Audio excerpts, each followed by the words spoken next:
So hey guys, আজকে আমি একটা আমার সিম্পল স্কিন কেয়ার রুটিন তোমাদের সাথে শেয়ার করবো। সো প্রথমেই আমি এখানে আইস কিউব নিয়েছি, যেটা আমি ফেসের ওপর রাব করবো। আমি এটা একটু প্রথমে ডিরেক্ট অ্যাপ্লাই করবো ভাবছিলাম, বাট অতিরিক্ত ঠান্ডা লাগছে, তো এটা কিছু একটা কাপড়ের সাথে যদি ইউজ করা যায় তো আরও ভালো। কারণ ডিরেক্ট কোনো আইস ওয়াটারটা ঠিক আছে, বাট ডিরেক্ট আইস ফেসের ওপর অ্যাপ্লাই করা একদম উচিত না, স্কিনটা আরও খারাপ হয়ে যায়। তো আমি এখানে একটা কাপড়ের সাহায্যে এটাকে রাব করছি।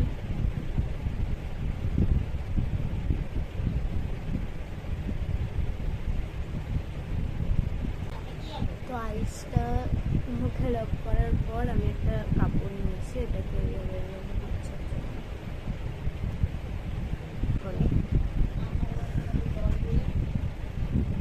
তো এবার আমি অ্যাপ্লাই করব একটা ফেস প্যাক, যেটা আমি ঘরেই বানিয়েছি, অল্প করেই বানিয়েছি, কারণ জাস্ট ফেসে এটা অ্যাপ্লাই করবো।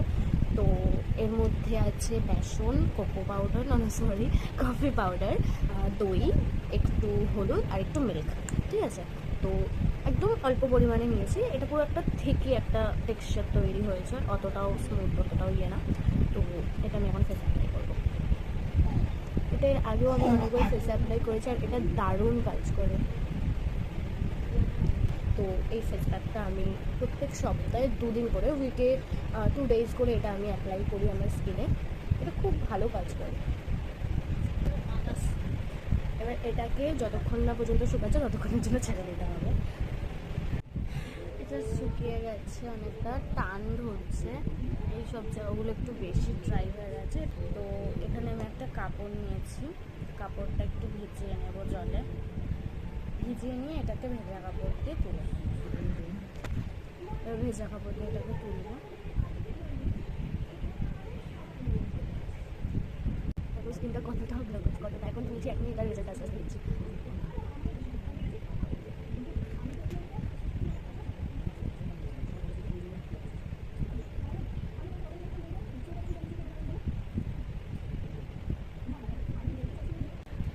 This is my final result.